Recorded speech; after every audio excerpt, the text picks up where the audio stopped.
중앙대학교 병원 소화기내과에 근무하고 있는 최창환 교수입니다. 소화기내과 질환 중에서 주로 장 질환을 전공하고 있습니다.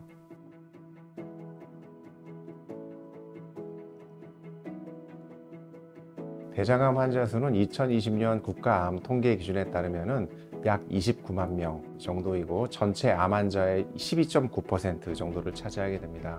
전체 대장암 환자를 연령군에 따라서 나누어 봤을 때 65세 이상의 고령 환자에서 가장 발생 빈도가 높습니다. 또한 남자에서는 50세 전후에 가장 높고 여자에서는 75세 이후에 가장 대장암이 흔히 발생합니다.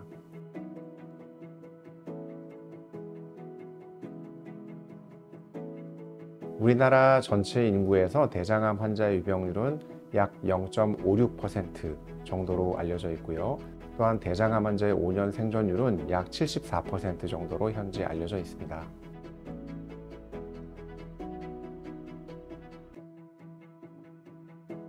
대장암의 발병과 관련된 위험인자로는 40대 이상의 연령, 대장암의 가족력, 그리고 동물성 지방이나 붉은 고기 중심의 저섬유질 식이, 또한 과도한 음주나 흡연, 운동 부족, 비만, 크론병이나 궤양성 대장염과 같은 염증성 장질환, 또한 가족성 용종증 등을 가지고 있는 경우에 좀 더 흔히 대장암이 발생할 수 있습니다. 이런 대장암의 진단 방법으로는 대변 자멸 검사, 그다음에 대장 내시경 검사, 그리고 CT 혹은 MRI 촬영 등이 있습니다.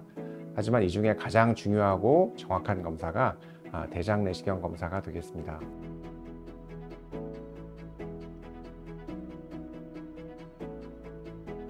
초기 대장암에는 특별한 증상이 나타나지 않을 수도 있습니다.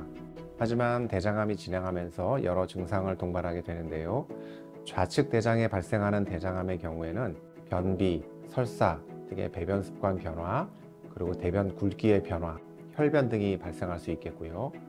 하지만 우측 대장암은 상대적으로 매우 진행된 뒤에 발견되는 경우가 많기 때문에 복통이나 빈혈 등의 증상이 생길 수 있습니다.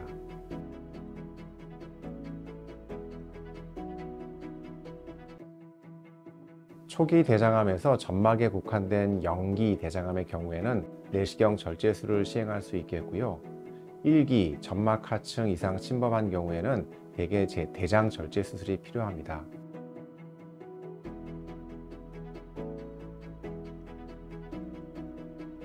조기 대장암의 내시경 절제술은 크게 내시경 올가미 절제술, 내시경 점막 절제술, 그리고 내시경 점막과 박리술로 나눠볼 수 있습니다.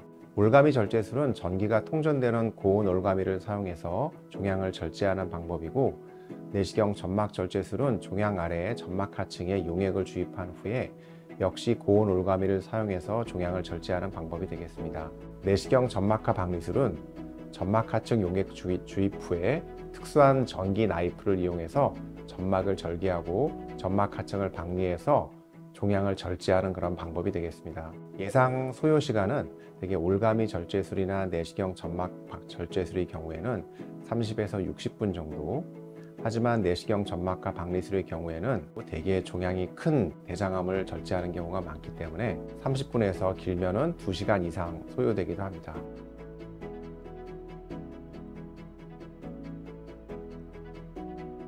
대개 종양의 크기가 2cm 미만이고 위치가 어렵지 않은 경우에는 내시경 점막 절제술로 절제를 하게 됩니다. 하지만 종양의 크기가 2cm 이상으로 상당히 큰 경우에는 전기 올가미로 일괄 절제를 하기가 어렵기 때문에 대개 내시경 점막과 박리술이라고 하는 좀 발전된 그런 방법으로 종양을 절제하게 됩니다. 이런 내시경 점막과 박리술은 상대적으로 큰 종양을 제거하게 되기 때문에 시간도 많이 걸리고 합병증의 위험이 조금 더 높아지기는 합니다. 하지만은 최근 10여 년 전부터 널리 사용되고 있고 기법도 많이 발전을 해서 최근에는 비교적 안전하게 시술이 시행되고 있습니다.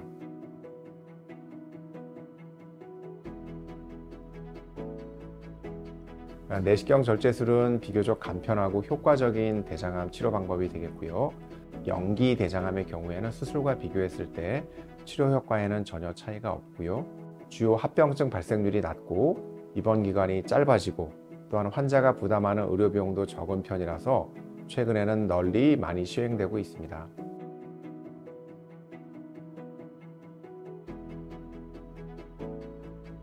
내시경 절제술 이후에 대장 출혈 혹은 천공 등의 합병증이 발생할 수 있습니다.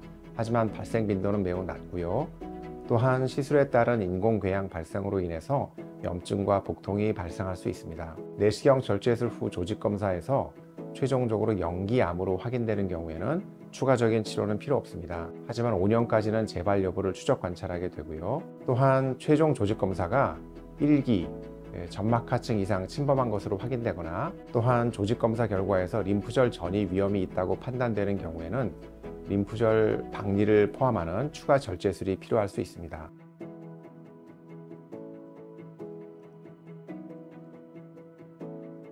대장암의 치료와 예후에 있어서 가장 중요한 것은 대장암의 조기 발견 그리고 치료가 되겠습니다.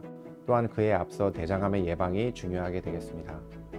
대장 내시경 검사 중 대장 용종을 발견해서 제거하는 경우에 대장암으로의 발생을 차단할 수 있기 때문에 정기적인 대장 건강검진이 대장암 발생 예방에 매우 중요한 역할을 할 수 있습니다. 실제로 2010년 이후에 국내 대장암 발생률이 많이 감소하고 있는데 이는 대장 내시경 검진과 용종 제거가 이런 대장암 발생에 큰 역할을 했을 가능성이 있습니다.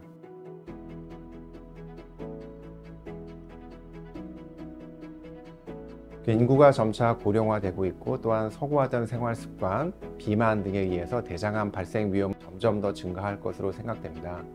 하지만 대장 내시경 기기를 비롯해 대장암 진단 치료 기술이 많이 발전하고 있고 이에 따라서 대장암의 조기 진단과 치료가 많이 증가되고 있습니다. 따라서 대장암의 생존율도 높아지고 있는 추세가 되겠고요. 이러한 내시경 기기 발전을 비롯해서 대장암 치료에서 덜 침습적이고 안전하고 효과적인 치료 역할이 더욱더 커지리라고 예상됩니다. 하지만 진행성 혹은 전이성 대장암의 경우에는 과거에 비해 생존 기간이 좀 늘어나기는 했지만은 여전히 완치율이 좀 낮은 상태인데요. 향후에는 이런 대장암에 대한 완치 방법도 잘 개발될 수 있기를 기대할 수 있겠습니다.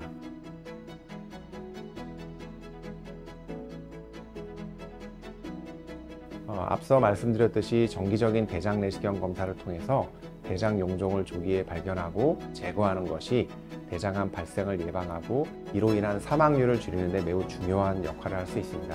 따라서 45세에서 50세 이후에는 꼭 한 번 이상 대장 내시경 검사를 받으시는 것이 좋습니다. 또한 생활습관 개선과 꾸준한 운동을 통해서 비만을 예방하고 과도한 음주와 흡연을 피하고 야채, 식이섬유를 비롯해서 다양한 종류의 음식을 골고루 드시는 것이 대장암 예방에 도움이 될 수 있습니다.